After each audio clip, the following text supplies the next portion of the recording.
नमस्कार, आपके साथ मैं हूं समीर अब्बास। भारतवर्ष का नंबर 1 बुलेटिन आप देखने जा रहे हैं। मेरे साथ प्रीति रघुनंदन भी मौजूद हैं।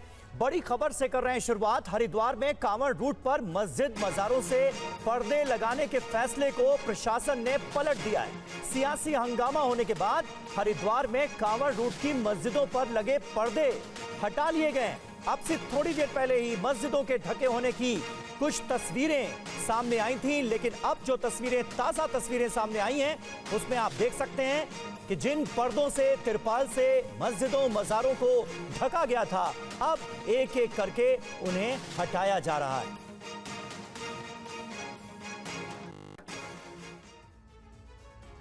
यात्रा के रूट के मस्जिदों और मज़ारों के सामने पर्दे लगाने का फैसला हरिद्वार प्रशासन का था, लेकिन जब विवाद बढ़ा तो प्रशासन बैकफुट पर आ गया है। अब आपको हम तस्वीरें दो दिखा रहे हैं।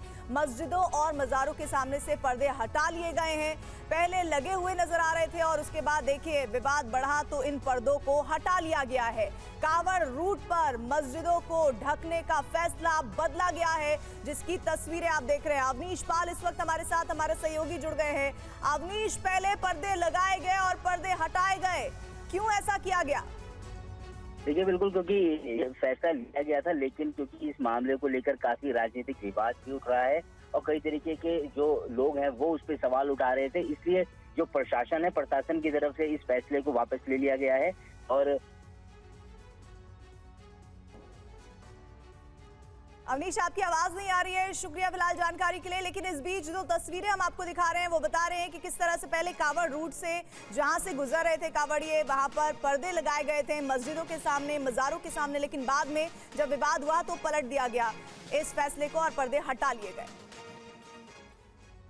और आइए आपको सुनाते हैं पर्दे लगाने के प्रशासन के फैसले पर उत्तराखंड सरकार के मंत्री सतपाल महाराज ने क्या तर्क दिया था। कोई दिक्कत नहीं होनी चाहिए। आपको पता है कि जब कोई चीज़ होती है तो उसमें कुछ ओट लगा देते हैं, तो इस प्रकार से अगर किया गया है तो यही है कि कोई उत्तेजना ना हो, कोई भड़के नहीं और हमारा कांवड़ यात्रा सुचारू रूप से चले, इसका ध्यान रखा गया। इस तरह का पहली बार हुआ है हरिद्वार जनपद में? पहली बार हुआ। आपको पता है जब कहीं कंस्ट्रक्शन होता है तो उसको भी ढक दिया जाता है, तो इस प्रकार से ये किया गया है। अब इसके देखेंगे क्या इसका फीडबैक मिलता है हम लोगों को, उसका अध्ययन करेंगे। पर्दा विवाद पर कांग्रेस सांसद रणदीप सुरजेवाला ने सवाल उठाए हैं। उन्होंने धामी सरकार के फैसले को गलत बताया है। भारतीय जनता पार्टी में एक और आदमी है जो मोदी जी से बड़ा मोदी बनने की कोशिश कर रहा है, वो है धामी। चुनाव हार गया, विधानसभा जीत नहीं पाया, उसके बावजूद भी उसे मोदी जी के अहंकार के चलते मुख्यमंत्री बना दिया गया। अब वो अहंकारी व्यक्ति, उत्तराखंड जो देवभूमि है, उत्तराखंड जो भोलेनाथ की भूमि भी है, विष्णु जी की भूमि भी है, उत्तराखंड जो गंगा जमनी तहजीब का एक जीवंत सबूत है, उत्तराखंड जहां हरिद्वार के बगैर शायद ही किसी की गति हो सकती है, उस उत्तराखंड को भी हिंदू मुस्लिम के मजहबी टकराव के अंदर अगर कोई धकेलने की कोशिश कर रहा है तो वो उत्तराखंड के मुख्यमंत्री और वहां की सरकार है। अगर कोई व्यक्ति, अगर वहां के गवर्नर में जरा भी संविधान के प्रति आदर है तो आज ही उसे बर्खास्त कर देना चाहिए ऐसी सरकार को। और वहीं कांवड़ रूट पर नेम प्लेट मामले में सुप्रीम कोर्ट ने जो रोक लगाई है वो जारी रहेगी। इससे पहले यूपी सरकार ने इस मामले पर हलफनामा भी दाखिल किया। देखिए इस मामले से जुड़ी पूरी अपडेट। कांवड़ रूट पर अंतरिम रोक का आदेश बरकरार रखा गया है। सुप्रीम कोर्ट ने आज एक बार फिर कहा कि कांवड़ रूट पर खाने पीने की दुकानों पर नेम प्लेट लगाने के आदेश पर रोक जारी रहेगी। कोर्ट ने यूपी और उत्तराखंड सरकार को आदेश जारी किया है। सुप्रीम कोर्ट ने कहा है कि 22 जुलाई के अंतरिम आदेश को जारी रखा गया है। यह आदेश 5 अगस्त तक लागू रहेगा। उसी दिन अगली सुनवाई होगी। तो कोर्ट ने मध्य प्रदेश और उत्तराखंड सरकार को जवाब दाखिल करने के निर्देश दिए। उत्तराखंड और मध्य प्रदेश सरकार ने जवाब दाखिल करने के लिए वक्त मांगा है। इन दोनों राज्यों ने कहा है कि 2 हफ्ते में जवाब दाखिल करेंगे, तो यूपी सरकार ने सुप्रीम कोर्ट में जवाब दाखिल कर दिया है। उत्तर प्रदेश सरकार ने सुप्रीम कोर्ट में कांवड़ रूट पर नेम प्लेट लगाने के अपने फैसले का बचाव किया। नेम प्लेट लगाने के आदेश के खिलाफ दायर याचिकाओं का विरोध करते हुए यूपी सरकार ने कहा कि उसका इरादा कांवड़ यात्रा को शांति के साथ सही तरीके से पूरा करवाना है। यूपी सरकार की दलील है कि दुकानों के नामों की वजह से पैदा होने वाले भ्रम को दूर करने के लिए ये निर्देश जारी किया गया था। और इधर अखिलेश यादव ने बीजेपी पर तंज कसते हुए कहा कि केशव मौर्य मोहरा हैं, दिल्ली के वाईफाई का पासवर्ड है। इस पर केशव प्रसाद मौर्य ने जवाब देते हुए अखिलेश यादव को कांग्रेस का मोहरा बता दिया। सुनने में आया कि मौर्य जी मोहरा हैं, दिल्ली के वाईफाई के पासवर्ड हैं। अगर दिल्ली वाले किसी से मिलते हैं तो लखनऊ वाले भी मिलने किसी से, तो बताओ सरकार चलेगी ऐसे? समाजवादी पार्टी के मुखिया अखिलेश यादव ने आज केशव प्रसाद मौर्य पर तंज कसा। लखनऊ में पार्टी कार्यालय में मीडिया से बात करते हुए उन्होंने यूपी सरकार में भ्रष्टाचार का आरोप लगाया। उन्होंने कहा कि प्रदेश में पुलिस की निरंकुशता खास तौर से बढ़ती जा रही है। अखिलेश ने कहा कि बीजेपी के ही कुछ नेता और विधायक सीएम योगी आदित्यनाथ से भ्रष्टाचार की शिकायतें कर रहे हैं। इसी दौरान उन्होंने मौर्य की कथित नाराजगी को लेकर बीजेपी पर हमला बोला। सुनने में आया कि मौर्य जी मोहरा हैं। इससे पहले अखिलेश ने मौर्य को मॉनसून ऑफर देते हुए कहा था 100 लाओ सरकार बनाओ। बहरहाल डिप्टी सीएम केशव प्रसाद मौर्य ने सोशल मीडिया के जरिए अखिलेश पर पलटवार किया है। कहा है कि सपा बहादुर अखिलेश यादव बीजेपी को लेकर गलतफहमी पाल रहे हैं। अति पिछड़ों को निशाना बनाने, अपमान करने की जगह सपा को समाप्त होने से बचाने पर ध्यान दें। बीजेपी 2027 में 2017 दोहराएगी। और यूपी में जारी सियासी घमासान के बीच सीएम योगी आदित्यनाथ के दिल्ली दौरे पर सबकी नजर है। योगी आदित्यनाथ अपने दौरे पर पीएम मोदी और बीजेपी अध्यक्ष जेपी नड्डा से भी मुलाकात करेंगे। यूपी बीजेपी में जारी खींचतान और बड़े बदलाव की अटकलों के बीच मुख्यमंत्री योगी आदित्यनाथ दिल्ली पहुंच रहे हैं। सीएम योगी आज शाम 5:30 बजे दिल्ली पहुंचेंगे और नीति आयोग की कल होने वाली गवर्निंग काउंसिल की बैठक में शामिल होंगे। ये बैठक राष्ट्रपति भवन में होगी। नीति आयोग की बैठक में शामिल होने के अलावा सीएम योगी के पीएम मोदी, बीजेपी अध्यक्ष जेपी नड्डा और गृह मंत्री अमित शाह से मुलाकात करने की संभावना है। पिछले कुछ दिनों से यूपी सीएम योगी आदित्यनाथ और उनके दोनों डिप्टी सीएम के बीच तल्खी बढ़ने की अटकलें लगाई जा रही हैं। सीएम योगी की लोकसभा चुनाव से जुड़ी समीक्षा बैठक से दोनों डिप्टी सीएम और यूपी बीजेपी अध्यक्ष भूपेंद्र चौधरी दूर रहे। प्रयागराज की समीक्षा बैठक में डिप्टी सीएम केशव प्रसाद मौर्य, मुरादाबाद मंडल की बैठक में प्रदेश अध्यक्ष भूपेंद्र चौधरी और लखनऊ मंडल की बैठक में दूसरे डिप्टी सीएम ब्रजेश पाठक नहीं पहुंचे। यूपी बीजेपी अध्यक्ष भूपेंद्र चौधरी और डिप्टी सीएम केशव मौर्य दिल्ली आकर आला कमान के सामने अपनी रिपोर्ट दे चुके हैं। माना जा रहा है कि अब सीएम योगी अपना पक्ष आला कमान के सामने रखेंगे। बड़ी खबर, अग्निवीरों पर उत्तर प्रदेश सरकार का बड़ा फैसला। पीएससी में अग्निवीरों को प्राथमिकता मिलेगी। सीएम योगी ने कहा कि अग्निवीरों को यूपी पुलिस में आरक्षण मिलेगा।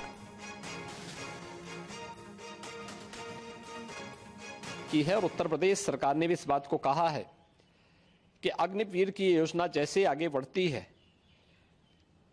और जब ये अपनी सेवा के बाद वापस आएंगे तो हम उत्तर प्रदेश पुलिस सेवा में पीएससी में इन नौजवानों को प्राथमिकता के आधार पर समायोजन की एक सुविधा देंगे, वेटेज देंगे।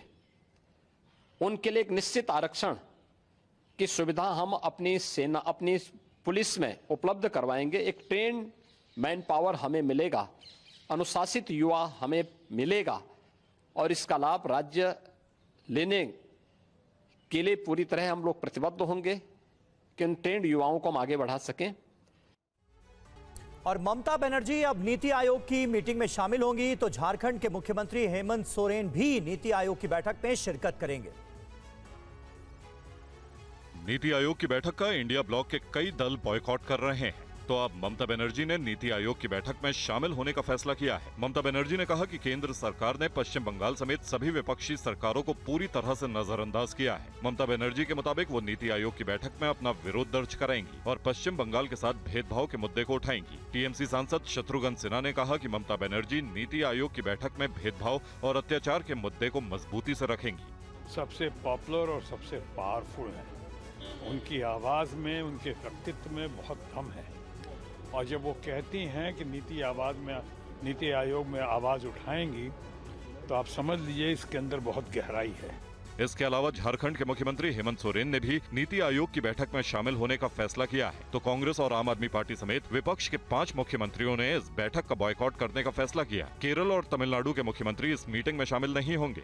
27 जुलाई को होने वाली नीति आयोग की बैठक की अध्यक्षता खुद पीएम नरेंद्र मोदी करने वाले हैं। इस बार बैठक में कई अहम फैसले होंगे। मानहानि केस में राहुल गांधी आज सुल्तानपुर की एमपी एमएलए कोर्ट में पेश हुए हैं। कोर्ट में उन्होंने अपने ऊपर लगे तमाम आरोपों को लेकर बात कही है। उन्होंने इनकार किया इन आरोपों पर। देखिए रिपोर्ट।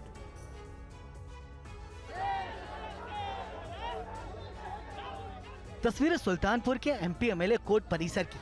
अमित शाह मानहानि केस में आज राहुल गांधी की पेशी हुई। राहुल गांधी ने इस मामले में एमपी एमएलए कोर्ट में अपना बयान दर्ज कराया। राहुल गांधी के मुताबिक उन पर जो भी आरोप लगे हैं वो गलत है। राजनीतिक दुर्भावना से मुझको और मेरी पार्टी की छवि को नष्ट करने के लिए लगाए गए। ठीक है, कलमबंद बयान था क्या? नहीं, ये स्टेटमेंट ऑफ एक्यूज्ड, वो कलमबंद ही आप उसको समझ सकते हैं। वो न्यायालय रिकॉर्ड करती है उस स्टेटमेंट को।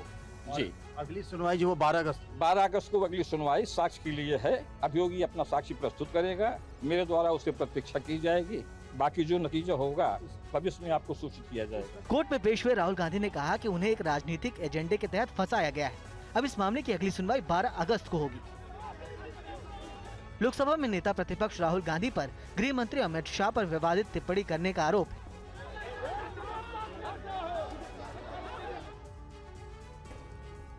और अब आपको एक दिलचस्प तस्वीर दिखाते हैं। आज सुल्तानपुर कोर्ट से लौटते वक्त राहुल गांधी ने जूते चप्पल बनाने वाले कारीगरों की समस्या जानने की कोशिश की। उनके साथ बैठे। तस्वीरें सुल्तानपुर से करीब 13 किलोमीटर दूर कूरेभार के विधायक नगर चौराहे की हैं। इसी इलाके की एक लोकल दुकान पर आज राहुल गांधी रुके। जूता बनाने वाले चैतराम की दुकान पर राहुल गांधी को देखकर पूरे इलाके में हलचल मच गई। तस्वीरों में दुकान पर राहुल गांधी पुराने जूते को ठीक करते देखे। उन्होंने चैतराम से 5 मिनट तक बात की। उन्होंने जूता उता भी बनवाया क्या? हाँ, ट्रेनिंग लिया था, आका लगवाया। हाँ, चिपकाए हैं।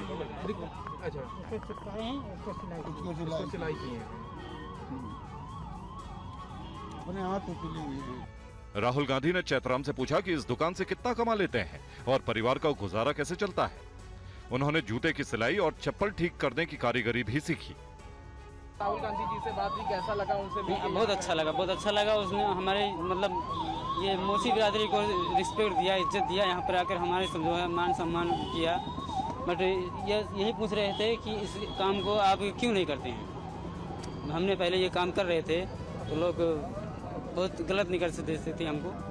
25वें करगिल विजय दिवस के मौके पर प्रधानमंत्री नरेंद्र मोदी ने द्रास में युद्ध स्मारक पर वीरों को श्रद्धा सुमन अर्पित किए।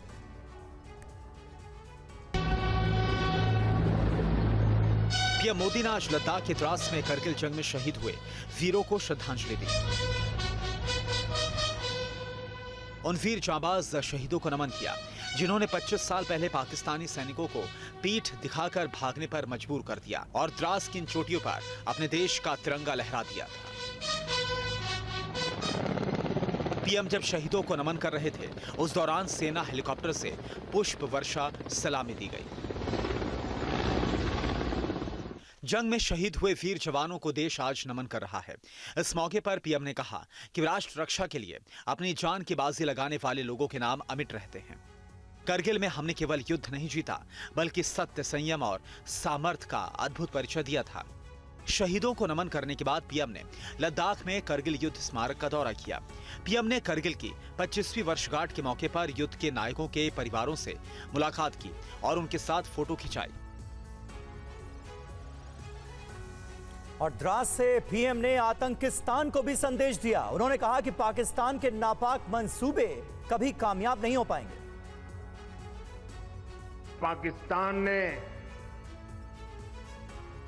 अपने इतिहास से कुछ नहीं सीखा है। वो आतंकवाद के सहारे, प्रॉक्सी वॉर के सहारे अपने आप को प्रासंगिक बनाए रखने का प्रयास कर रहा है। लेकिन आज जब मैं उस जगह से बोल रहा हूं जहां आतंक के आकाओं को मेरी आवाज सीधे सुनाई पड़ रही है। मैं आतंकवाद के इन सरपरस्तों को कहना चाहता हूं कि उनके नापाक मंसूबे कभी कामयाब नहीं होंगे। अग्निपथ योजना को लेकर भी पीएम मोदी ने लद्दाख से विपक्ष को जवाब दिया। उन्होंने कहा कि अग्निपथ योजना से देश की ताकत बढ़ेगी, लेकिन कुछ लोगों ने इसे सियासी विषय बना दिया है। अग्निपथ का लक्ष्य सेनाओं को युवा बनाना है। अग्निपथ का लक्ष्य सेनाओं को युद्ध के लिए निरंतर योग्य बनाए रखना है। दुर्भाग्य से राष्ट्रीय सुरक्षा से जुड़े इतने संवेदनशील विषय को कुछ लोगों ने राजनीति का विषय बना दिया है।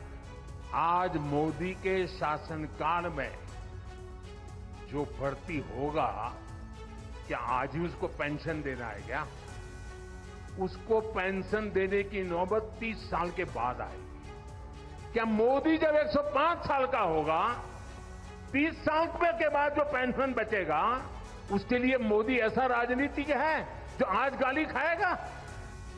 मेरे लिए दल नहीं, देश सर्वोपरि है।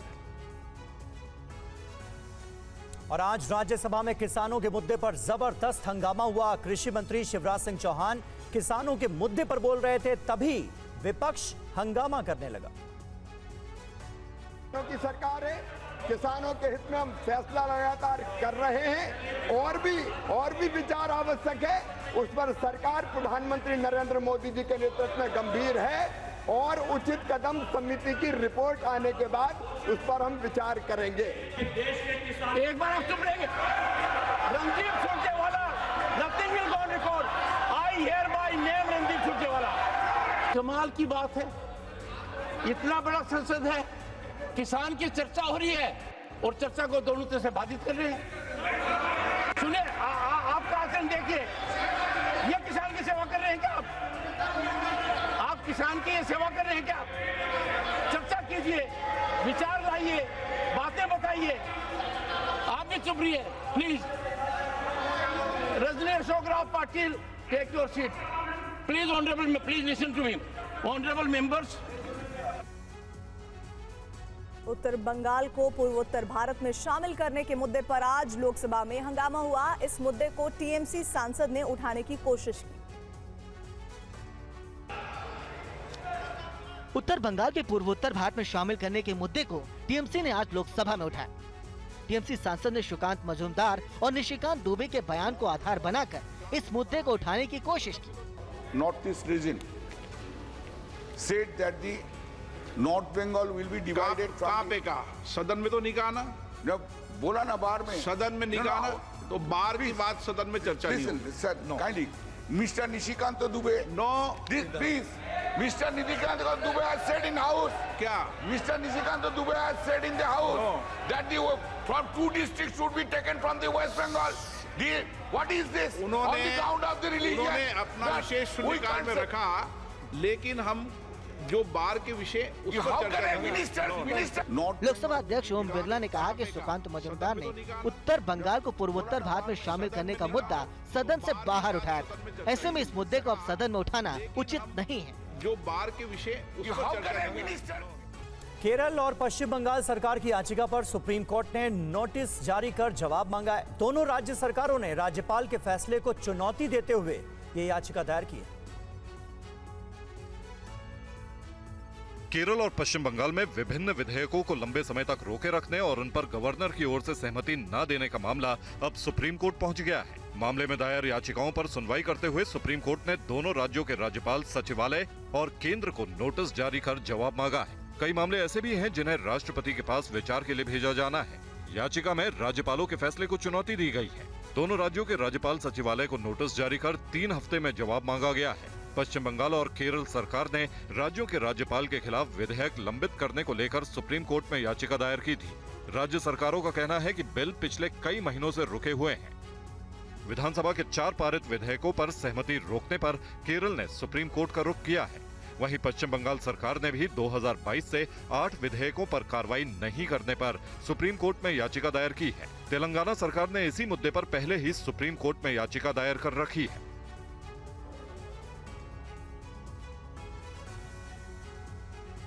हरियाणा के हिसार में आम आदमी पार्टी के बदलाव जनसभा में पंजाब के सीएम भगवंत मान शामिल हुए और इस दौरान उन्होंने कहा कि अगर हरियाणा में आपकी सरकार बनती है तो मुफ्त बिजली मिलेगी। पंजाब में जब से आम आदमी पार्टी की सरकार बनी है, हम लोगों ने अनाउंस किया था, गारंटी दी थी, जो आज आपको भी गारंटी देके जा रहे हैं कि आपको बिजली का बिल नहीं आएगा।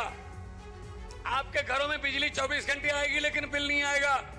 तो विपक्ष वाले कहते थे ऐसे कैसे हो जाएगा, पैसे कहां से लाओगे। 16 मार्च 2022 को पंजाब की सरकार बनी। जुलाई में हमने फैसला कर दिया।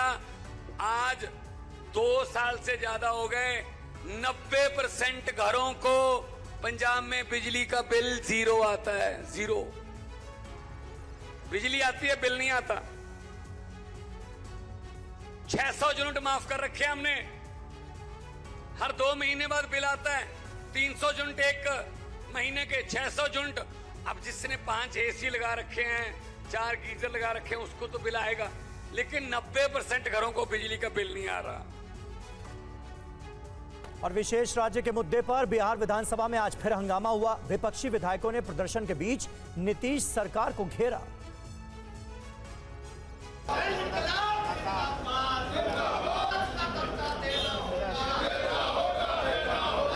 हाथों में बैनर, पोस्टर और होर्डिंग्स, राज्य को विशेष दर्जा देने की मांग। तस्वीरें बिहार विधानसभा परिसर की हैं।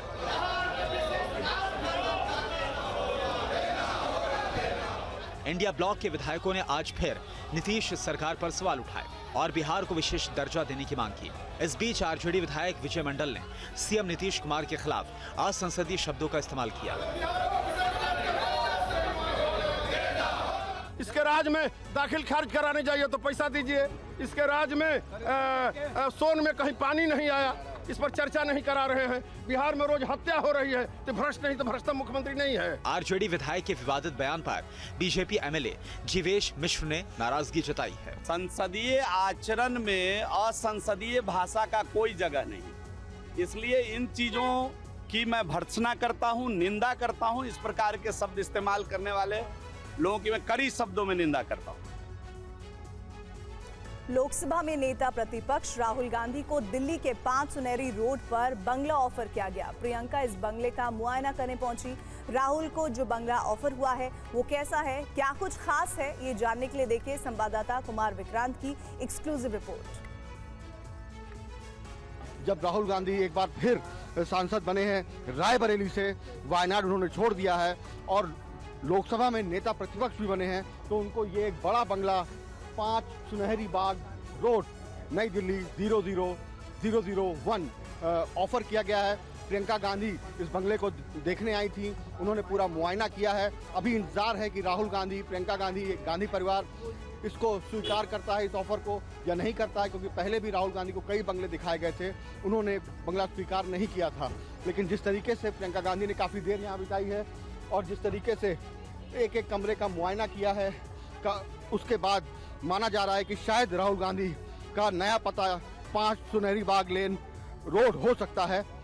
राहुल गांधी के पड़ोसी के तौर पर चीफ जस्टिस ऑफ इंडिया है, बगल का जो बंगला है वो चीफ जस्टिस ऑफ इंडिया का है। इस बंगले में बड़ा सा लॉन है, टाइप 8 का बंगला है। आप देख सकते हैं कि ये अभी रिनोवेट होगा। अगर राहुल गांधी हामी भरते हैं इसको लेने के लिए, तो सुरक्षा के लिहाज से तमाम चीज़ों को देखते हुए इस बंगले को ऑफर किया गया है।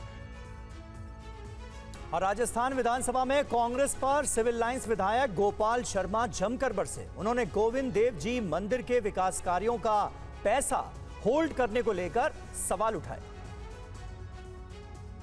ईदगाह के लिए दिए गए 1,90,00,000 रुपए खर्च भी हो गए। गोविंद दिवालियों का पैसा गोविंद देव जी के लिए होल्ड और ईदगाह के लिए समर्पण, ये कौन सा न्याय है? राजस्थान विधानसभा में सिविल लाइंस के विधायक गोपाल शर्मा ने देवस्थान विभाग पर मंदिर और ईदगाहों पर खर्च किए जाने वाले विकास मद के पैसों को लेकर पूर्ववर्ती गहलोत सरकार पर पक्षपात के आरोप लगाए।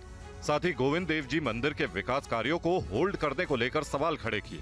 गोपाल शर्मा ने पुजारियों की भर्ती को लेकर पिछली कांग्रेस सरकार पर तुष्टीकरण के भी आरोप लगाए। उनके आरोप पर विधायक रफीक खान ने क्या सफाई दी, आप भी सुनिए। हवा महल कॉन्स्टिट्यूंसी की बात वो सिविल लाइन का विधायक उठा रहा है, ये सब बातें मिथ्या है। हवा महल में क्या अप्रूव हुआ और क्या खर्च हुआ, उसमें मेरा नाम कोट करना, ये मैं समझता हूँ कि ये प्रासंगिक नहीं है। मेरठ की सुभारती यूनिवर्सिटी में एसटीएफ की रेड से हड़कंप मचा है। एसटीएफ के छापे के दौरान नकल का भांडाफोड़ हुआ, लेकिन दूसरी तरफ सुभारती यूनिवर्सिटी की तरफ से कहा गया कि नेट परीक्षा से उसका कोई लेना देना है ही नहीं।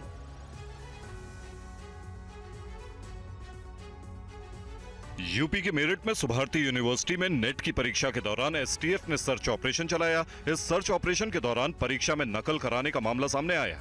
छापे के दौरान एग्जामिनेशन लैब के सर्वर रूम से लोकल एरिया नेटवर्क सिस्टम जुड़ा मिला। एक कर्मचारी के मोबाइल से 4 अभ्यर्थियों के नाम और रोल नंबर भी मिले। इस मामले में एक आरोपी की गिरफ्तारी हुई है और 4 आरोपियों से पूछताछ की जा रही है। आज दिनांक 26/7/2024 को एक गोपनीय सूचना के आधार पर CSIR नेट के एग्जामिनेशन सेंटर सुभारती विश्वविद्यालय मेरठ में एसटीएफ द्वारा एक सर्च अभियान चलाया गया। सर्च के दौरान एग्जामिनेशन लैब के सर्वर रूम से लोकल एरिया नेटवर्क के जरिए एक्स्ट्रा एडमिन कंप्यूटर मिले और सर्वर रूम में 2 लैपटॉप मिले जिसमें AnyDesk remote access tool install किया हुआ था। उधर इस मामले में सुभारती यूनिवर्सिटी ने बयान जारी करके कहा कि नेट परीक्षा से उसका कोई लेना देना नहीं है।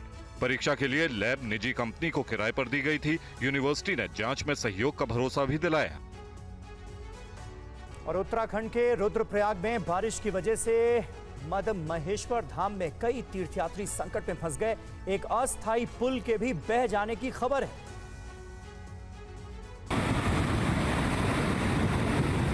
रुद्रप्रयाग की ये मोरखंडा नदी है जो इन दिनों तूफानी वेग से बह रही है। ये नदी मद महेश्वर धाम से गुजरती है, जहां जल स्तर बढ़ने से धाम में लगभग 50 तीर्थयात्रियों के फंसे होने की खबर है, जिन्हें हेलीकॉप्टर से एयरलिफ्ट किया जा रहा है। कई स्थानीय व्यापारी भी कुदरत की इस त्रासदी के बीच फंस गए हैं। दूसरे केदार कहे जाने वाले मद महेश्वर यात्रा के आधार शिविर बनातोली में मोरखंडा नदी पर बने लकड़ी के अस्थायी पुल के बह जाने के बाद ये हालात पैदा हुए हैं। हम आपको पुल की 2 तस्वीरें दिखा रहे हैं। यही वो अस्थायी पुल है जो मोरपंखी नदी के पानी में बह गया। थोड़े दिन पहले के इस वीडियो में देख सकते हैं कि पुल के नीचे से पानी किस रफ्तार से बह रहा है।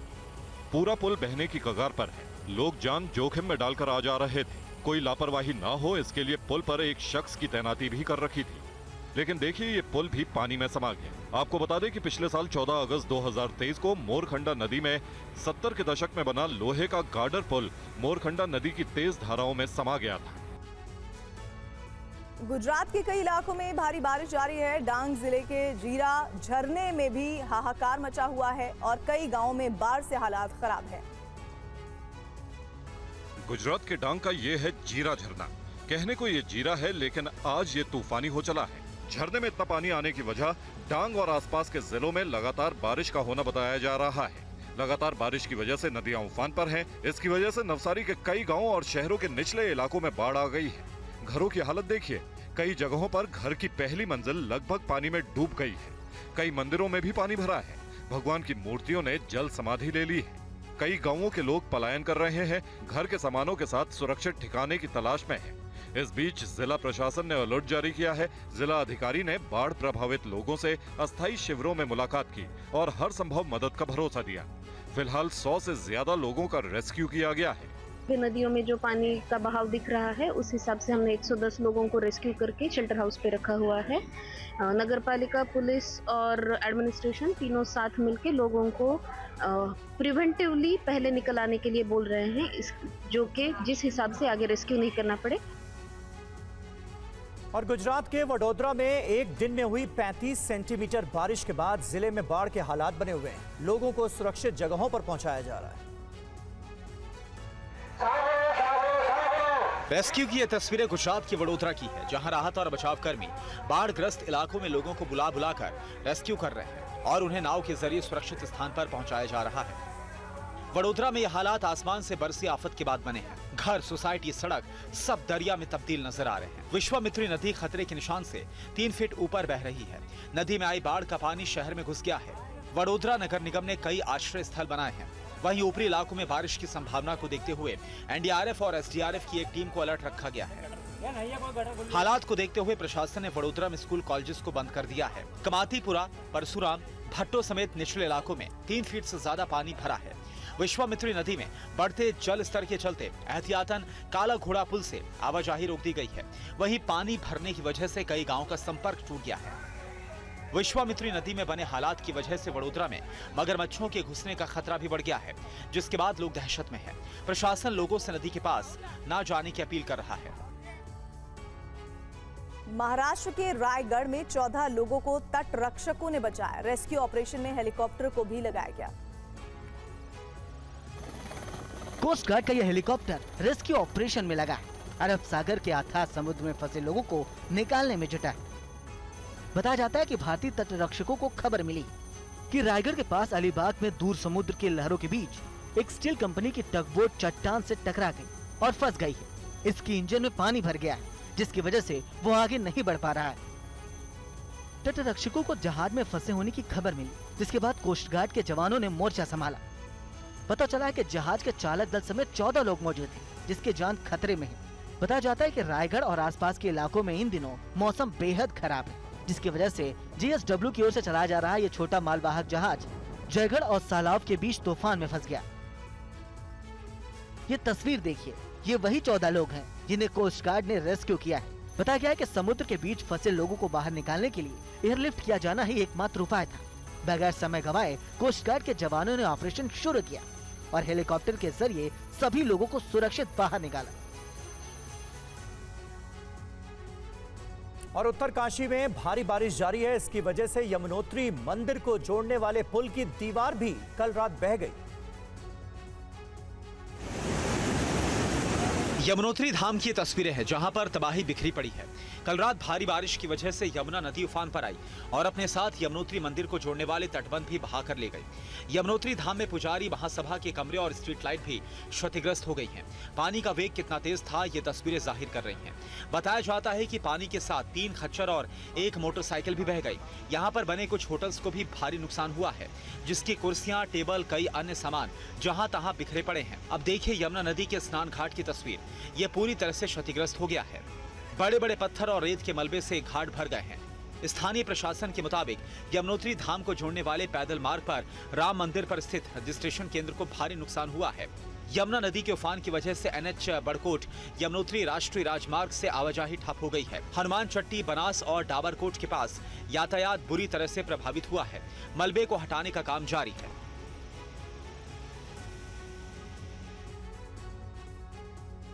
मॉनसून और बारिश के बावजूद यमुना नदी में प्रदूषण बढ़ रहा है। यमुना नदी सफेद झाग से एक बार फिर भर गई है। मामले पर TV9 संवाददाता अभिजीत ठाकुर की एक ग्राउंड रिपोर्ट देखिए। आमतौर पर जुलाई के महीने में दिल्ली में मॉनसून होता है और लगातार बारिश हो रही होती है, जिसकी वजह से यमुना कुछ साफ दिखने लगती है, लेकिन इस साल ऐसा नहीं है। इस बार यमुना नदी आपको उसी सफेद झाग के चादर से पटी हुई दिखाई देगी, जो कि ये नवंबर, दिसंबर या फिर उसके बाद के महीनों में दिखाई देती है। इस वक्त मैं यमुना नदी के किनारे ही मौजूद हूँ और आप तस्वीरें देख सकते हैं। जहाँ तक आपकी ये नजर जाएगी वहां तक आप देखेंगे कि इस तरीके के सफेद झाग जो है वो पानी के लेयर के ऊपर आपको दिखाई देंगे। इसमें सिल्ट है, केमिकल्स हैं, गंदगी है और उसकी वजह से ये झाग बनता है। इसके पीछे 2 कारण हो सकते हैं जो बताए जा रहे हैं। एक तो ये कि इस बार दिल्ली में क्या बारिश कम हो रही है। इस पर मौसम विभाग का कहना है कि बारिश दिल्ली में औसत जितनी होती है उतनी ही हो रही है। दूसरा कारण इसके पीछे ये बताया जाता है कि कहीं न कहीं यमुना में जो गंदगी है वो बढ़ी है और उसका ट्रीटमेंट होने की जो कैपेसिटी है, वो क्षमता घटी है। ओलंपिक की ओपनिंग सेरेमनी से पहले फ्रांस में उपद्रव शुरू हो गया। पेरिस में हाई स्पीड ट्रेन नेटवर्क पर हमले किए गए।